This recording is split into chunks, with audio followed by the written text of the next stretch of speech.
अकबर और बीरबल की कहानी। एक बार बादशाह अकबर के शहर में एक व्यक्ति रहता था। उसके जीने का तरीका अजीब था। वह लोगों को बेवकूफ बनाकर पैसे कमाता था। एक बार वह बाजार में एक बहुत अमीर व्यापारी से मिला जो बाहरी देश से आया हुआ था। वह इस शहर में नया था, इसलिए जब धोखेबाज ने उसे अपने घर रात के भोजन के लिए आमंत्रित किया तो व्यापारी ने उसे इस उम्मीद से आमंत्रण स्वीकार कर लिया कि इस नए शहर में उसका भी कोई नया दोस्त बन जाएगा। उस रात उन्होंने लाजवाब खाना खाया और बहुत देर तक बातें की। फिर व्यापारी और मेजबान सोने के लिए बिस्तर पर चले गए। अगली सुबह धोखेबाज ने व्यापारी से कहा, मैंने रात को आपको खाने पर आमंत्रित किया और एक अच्छे मेजबान की भूमिका निभाई। इस बात के लिए आप मुझे कैसे भुगतान करेंगे? व्यापारी पूरी तरह भ्रमित था। उसने कहा, मैं नहीं जानता कि तुम किस बारे में बात कर रहे हो। धोखेबाज ने बोला, आपने मेरा हीरा चोरी कर लिया है, मैं उसे वापस चाहता हूँ।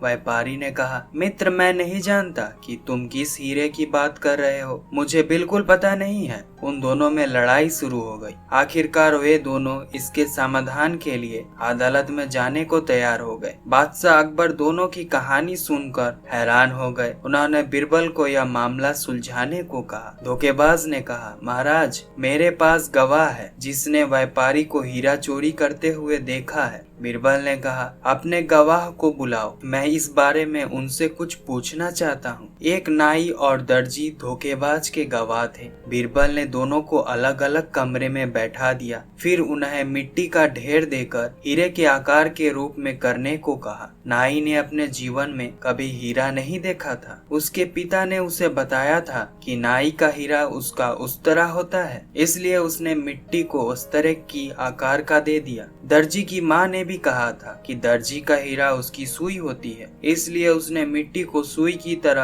आकार दे दिया। जब बीरबल ने देखा कि दोनों गवाहों ने क्या बनाया है तो वह बोला, जापाना, इन दोनों में से किसी ने भी हीरा नहीं देखा है, तो कैसे इन दोनों ने व्यापारी को हीरा चोरी करते हुए देखा? यह कहानी झूठी है, व्यापारी निर्दोष है। यह साबित होता है कि धोखेबाज ने नाई और दर्जी को झूठे गवाह बनने के लिए रिश्वत दी है। व्यापारी खुशी से वापिस अपने घर चला गया, जबकि धोखेबाज को कैद खाने में डाल दिया गया। अगर आपको यह वीडियो पसंद आई हो तो आर्टिफिशियल मोटिवेशन चैनल को सब्सक्राइब कर दीजिएगा। मिलते हैं नेक्स्ट वीडियो में।